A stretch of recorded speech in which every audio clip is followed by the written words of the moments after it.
और कैसे हो बच्चों?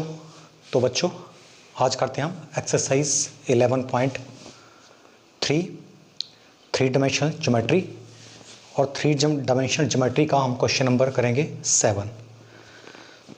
तो क्वेश्चन इसकी स्टेटमेंट पढ़ते हैं। स्टेटमेंट में क्या है कि find the intercept cut off by the plane this. ठीक है, इसके क्या है, इंटरसेप्ट कट ऑफ हमने निकालने हैं कि एक्स एक्सिस पर, वाई एक्सिस पर और जेड एक्सिस पर कहाँ कट आउट किया है इस प्लेन ने।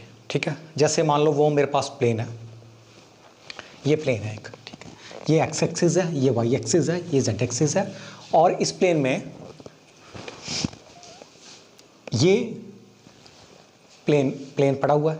ठीक है, थोड़ा कुछ इसके साथ है, इसके साथ कट कर रहा है, एक्स एक्सिस को यहाँ पर कट कर रहा है पॉइंट ए पे, वाई एक्सिस को पॉइंट बी पर कट कर रहा है सपोज, और जेड एक्सिस को सी पर कट कर रहा है। ठीक है, तो थोड़ा सा कुछ ऐसा मैं बताता हूँ आपको।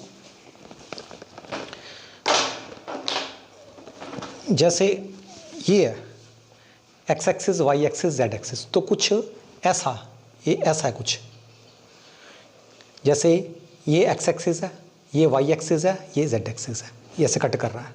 ठीक है, यहाँ मान लो ए है, यहाँ बी है और यहाँ सी है, ऐसे कट कर रहा है। ऐसा थोड़ा ऐसे आप सोच सकते हो। ठीक है, समझ गए, ऐसे कट। तो देखो यहाँ पे कट कर, यहाँ पे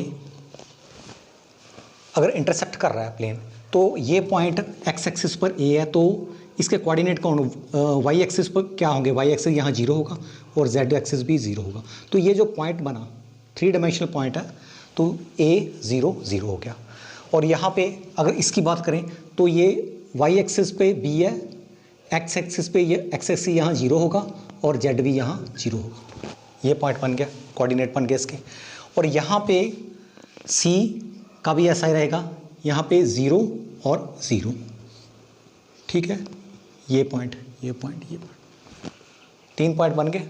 अब देखो, जैसे जनरल इक्वेशन होती है प्लेन की, क्या जनरल इक्वेशन होती है, जैसे ये A X plus capital B Y plus C Z is equal to D, ऐसी कुछ होती है इक्वेशन। अब क्या है, ये जो 3 पॉइंट है प्लेन के ऊपर है, तीनों पॉइंट प्लेन को सेटिस्फाई करेंगे। ओके, अब क्या है, हमने इस इक्वेशन जो दी हुई है प्लेन की, इसको हमने इंटरसेप्ट फॉर्म में चेंज करना है। तो देखो कैसे चेंज करना है, पहले इसको अंडरस्टैंड कर लो, उसके बाद वो क्वेश्चन काफ़ी इजी हो जाएगा आपको अंडरस्टैंड करना। ठीक है, इसके इंटरसेप्ट फॉर्म में इसको कन्वर्ट करते हैं। देखो क्या है, अगर ये इस पॉइंट की बात करता हूँ, अगर ये पॉइंट इस प्लेन को, इस प्लेन में है, तो ये प्लेन की इक्वेशन को सेटिस्फाई करेगा। इसका मतलब कि एक्स के प्लेस पे ए, वाई के प्लेस पे 0 और जेड के प्लेस पे भी 0। ठीक है, तो ये सेटिस्फाई करेगा इस इक्वेशन को। तो क्या हुआ, देखो जब सेटिस्फाई करेगा तो क्या हो, A small A plus B 0 plus C 0 is equal to D. तो क्या मिला मुझे, capital A small A is equal to D. तो कैपिटल ए की वैल्यू क्या आई मेरे पास, डी अपॉन ए। तो ए की वैल्यू मैंने निकाली अभी, कैपिटल ए की। ऐसी मैं कैपिटल बी की वैल्यू निकालूंगा। कैपिटल बी की वैल्यू कैसे निकालेंगे कि ये जो पॉइंट है ये भी इस पर ही है, इसका टच कर रहा है, तो प्लेन पे आ गया ये पॉइंट, तो ये पॉइंट इसको सेटिस्फाई करेगा। तो इसका मतलब क्या है, एक्स के प्लेस पे 0, वाई के प्लेस पे बी और जेड के प्लेस पे सी। तो यहाँ ऐसे ही करते हैं। तो ये आया मेरे पास A 0 plus capital B small B, इसके प्लेस पे स्मॉल बी कर दिया, और यहाँ C 0 is equal to D. तो इससे मैं क्या मिला मुझे, ये capital B small B is equal to D. तो कैपिटल बी मुझे क्या मिला, D upon B small B. तो ये ठीक है, ऐसी मैंने सी की करनी है, सी का भी ऐसे ही आ जाएगा। देखो capital C is equal to D upon small C, ऐसे आएगा। ठीक है, सेम टू सेम, यहाँ पे 0 करो, यहाँ पे 0 0, यहाँ पे सी के प्लेस पे, जेड के प्लेस पे स्मॉल सी। ठीक है, तो ये मेरे पास 3 आ गए, ए बी सी। ये जो ए बी सी आए, यहाँ पे मैं वैल्यू पुट करूँगा, यहाँ पे ठीक है, कैपिटल ए की, कैपिटल बी की, कैपिटल सी की, ठीक है। तो ये मेरे पास आया, देखो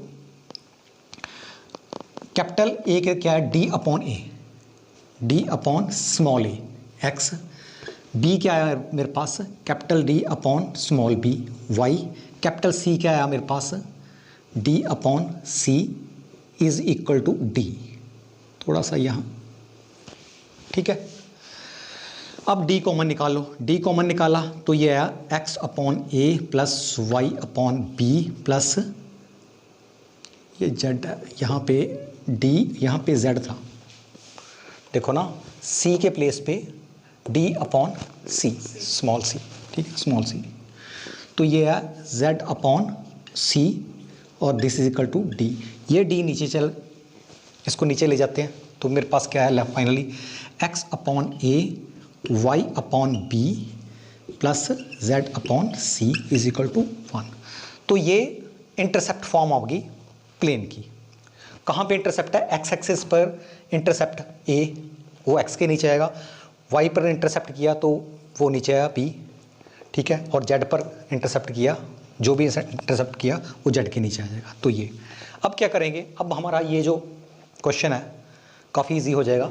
इसको हमने क्या करना, इस इंटरसेप्ट फॉर्म में चेंज कर देना, और नीचे जो भी आएगा ए बी सी, वो हमें जो वो पूछ रहा है कट ऑफ द प्लेन, ठीक है, इंटरसेप्ट कट ऑफ हमें मिलेंगे एक्स एक्सिस पर, वाई एक्सिस पर और जेड एक्सिस पर। तो इसको ऐसे करेंगे कुछ, तो मैं जो गिवन इक्वेशन है इसको मैं इस फॉर्म में लाता हूँ। इस फॉर्म में लाने के लिए क्या करना पड़ेगा, इस तरफ पहले 1 इसको करते हैं, ठीक है। तो अगर इस तरफ 1 करना पड़ेगा तो dividing through out by 5, dividing both side by 5, ठीक है, डिवाइड बोथ साइड बाय 5 से डिवाइड कर देना, तो ये क्या है 2x y minus Z upon 5 is equal to 5 upon 5, ठीक है, 5 अपॉन 5 1 आ गया, तो यहाँ क्या आया 2x upon 5 plus y upon 5 minus z upon 5 is equal to 1, ठीक है। अब क्या, यहाँ पे प्लस, यहाँ माइनस, यहाँ पे प्लस लाना है तो प्लस ला देंगे, और यहाँ पे x की, यहाँ x का कोफिशिएंट 1 आना चाहिए, 1 1 1, तो इसको भी ऐसे 1 लाएंगे। तो देखो क्या, ये 2 को नीचे ले गया, तो मेरे पास क्या है x upon 5 plus y 5 upon 2, ये 2 नीचे आ गया, इसको ऐसे आता है ना, इतना तो आता है, इसको 2 कर नीचे चले जाएगा, ये 5 अपॉन 2, ये 5 ब्रैकेट में कर रहा हूँ मैं, प्लस ये नेगेटिव को मैं नीचे ले जा रहा हूँ, नेगेटिव को यहाँ प्लस कर दिया, z अपॉन माइनस 5 कर दिया, तो कोई प्रॉब्लम नहीं है इसमें, तो ये आया 1।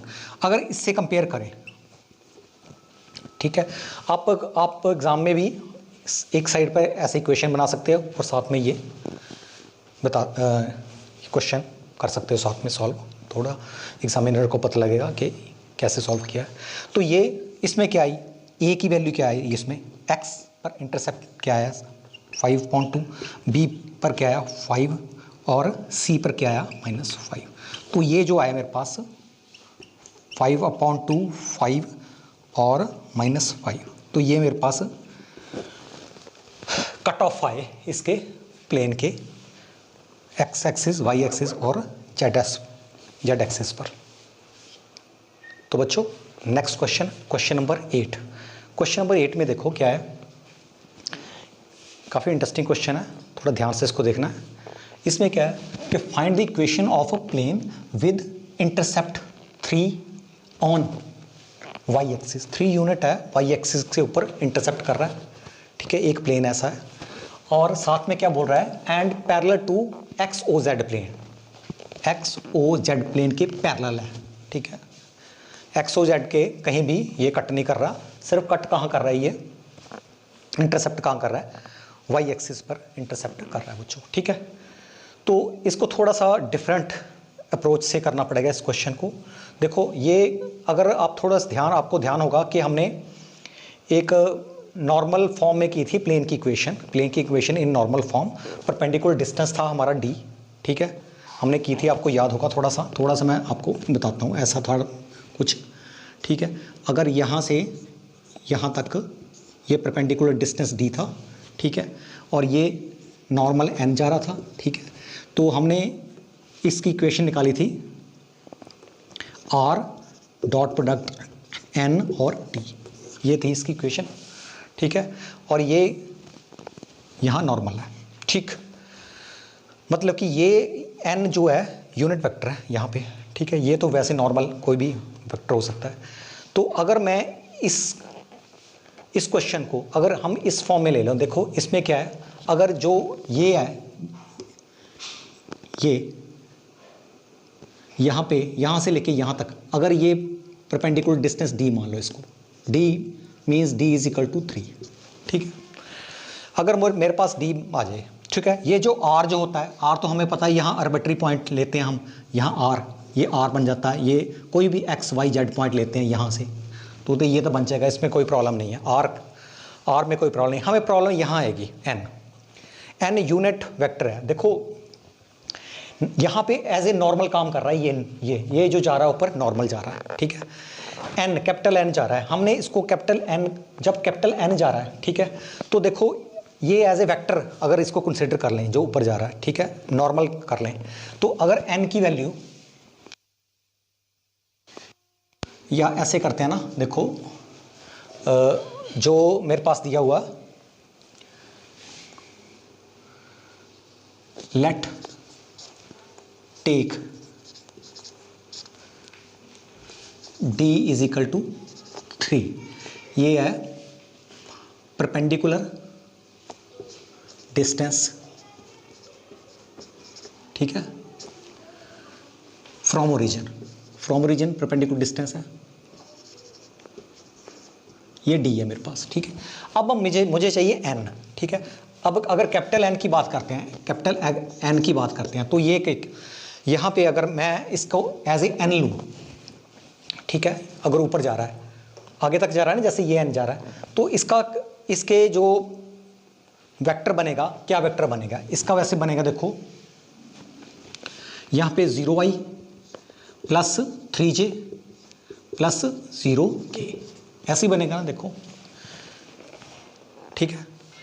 y एक्सिस पर 3 पे कट कर रहा है, ठीक है। अगर मैं इसकी बात करता हूँ, यहाँ इसको मैंने बनाना है, इसको यूनिट वेक्टर बनाना, तो यूनिट वेक्टर कैसे बनाते हैं, इसका अगर मैं n, तो क्या बनाते हैं, इसका और मैग्नीट्यूड इसका, तो इसका मैग्नीट्यूड ऐसे करो 0y, थोड़ा मैं डिटेल में लिख रहा हूँ ताकि आपको थोड़ा सा, इसका मैंने 0 square plus 3 square plus 0 square, ठीक है, क्या आया मेरे पास 0y plus 0j plus 0k upon, ये क्या आया 3 आया यहाँ पे sir, 0y plus 3j, 0y 3j plus 0k, ठीक तो है, अपॉन नीचे 3, आपस में कट गया। तो इसको और करो, एन वेक्टर है मेरे पास 0 अपॉन 3i, चलो 0 ही लिख लो, 0i प्लस 3 और 3 1j प्लस 0k, ये वेक्टर है, ओके। अब क्या है, इसमें हमने वैल्यू पुट करनी है, d की हमें पता ही है वैल्यू, तो r की हमें पता ही है, r की क्या वैल्यू होती है, r हमें पता है क्या होता है, xi, एनी आर्बिट्री पॉइंट ले लो ना, यहाँ पे या यहाँ पे कहीं भी ले लो आर्बिट्री पॉइंट, अगर मैं यहाँ से ले लेता हूँ इसमें, तो x y z, तो ये भी r मिल सकता है मुझे, ठीक है। तो ये आया xi plus yj plus z के, ठीक है। बस जस्ट यहाँ पुट वैल्यू करो इसमें, इसकी वैल्यू क्या आई देखो,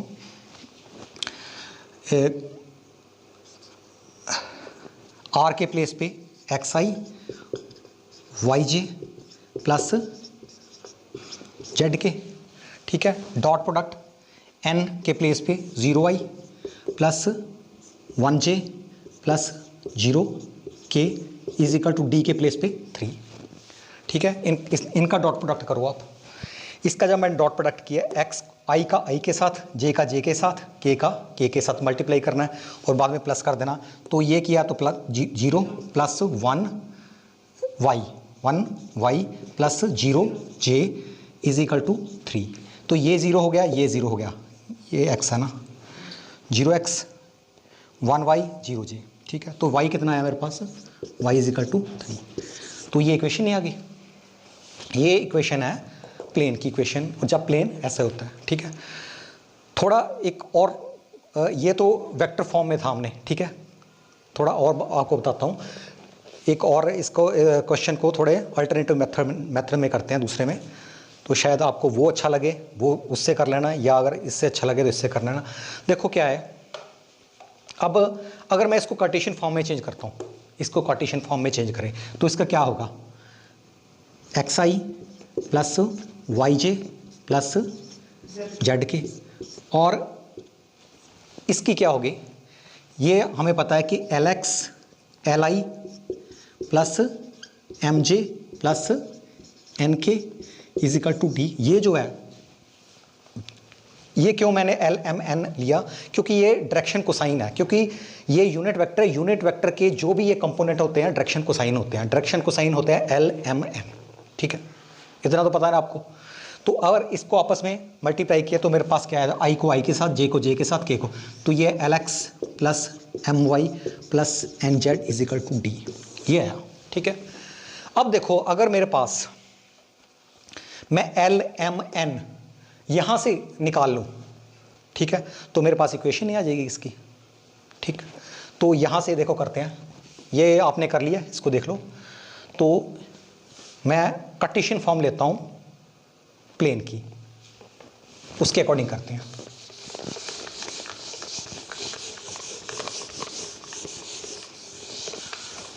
कार्टेशियन फॉर्म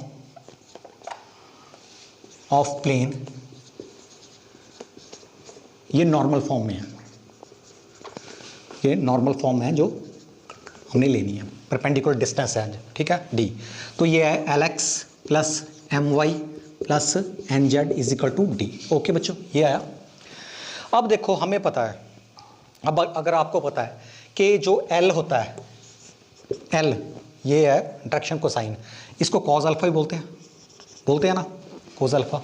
एम को क्या बोलते हैं, कॉज बीटा बोलते हैं, और एन को क्या बोलते हैं, cause gamma. Alpha beta gamma कहाँ पर है, यहाँ पर, ठीक है। तो देखो यहाँ पे अगर मेरे पास ये है, अगर ये मेरे पास डायरेक्शन इसका, अगर मेरे पास ये नॉर्मल है, ठीक है, वेक्टर है ये, तो ये जो है, ये अगर नॉर्मल है तो ये वाई एक्सिस के साथ कितना एंगल बनाएगा, वाई के ऊपर 0 डिग्री का, मतलब कि एक्स एक्सिस के साथ अल्फा एंगल बनाएगा। देखो अल्फा एक्सिस ये वाला, ये एक्स एक्सिस से 90 बनाएगा, अपने साथ ये वाई 0 बनाएगा, जेड एक्सिस के साथ भी 90 बनाएगा।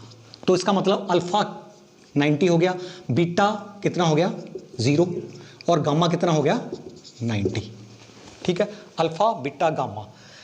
तो ये क्या होगा, कॉस अल्फा कितना होगा 90 डिग्री, कॉस बीटा कितना हुआ 0 डिग्री। नॉर्मल यहाँ बना रहा है, नॉर्मल ऊपर जा रहा है, परपेंडिकुलर डिस्टेंस, ठीक है, और यहाँ पे कॉस गामा भी 90। हमें पता है कॉस 90 कितना होता है 0, तो ये आया 0। कॉस 0 कितना होता है 1, और ये 0। तो L की वैल्यू क्या आई, L is equal to 0, L क्या आया 0, M क्या आया 1, और N क्या आया 0, ठीक है। इसमें पुट करो L की वैल्यू, M की वैल्यू और N की वैल्यू, ठीक है। L 0 तो ये सारा 0 हो गया, N 0 तो ये मेरे पास क्या बना, M के प्लेस पे 1, तो Y is equal to D के प्लेस पे क्या आया 3। हमें पता ही है परपेंडिकुलर डिस्टेंस D 3, ये तो गिवन है ना, दिस इज गिवन, ठीक है, ये गिवन है। तो अगर इससे करना, ऐसा करना, तब भी बनेगी, सेम आएगा। अगर मैंने पहले वेक्टर फॉर्म में तो भी ठीक है, दोनों में किसी में आप कर सकते हैं। तो इस क्वेश्चन काफ़ी इंपॉर्टेंट क्वेश्चन है, तो इसको जरूर करना, एग्ज़ाम में भी आ सकता है। तो बच्चों आज के लिए इतना ही।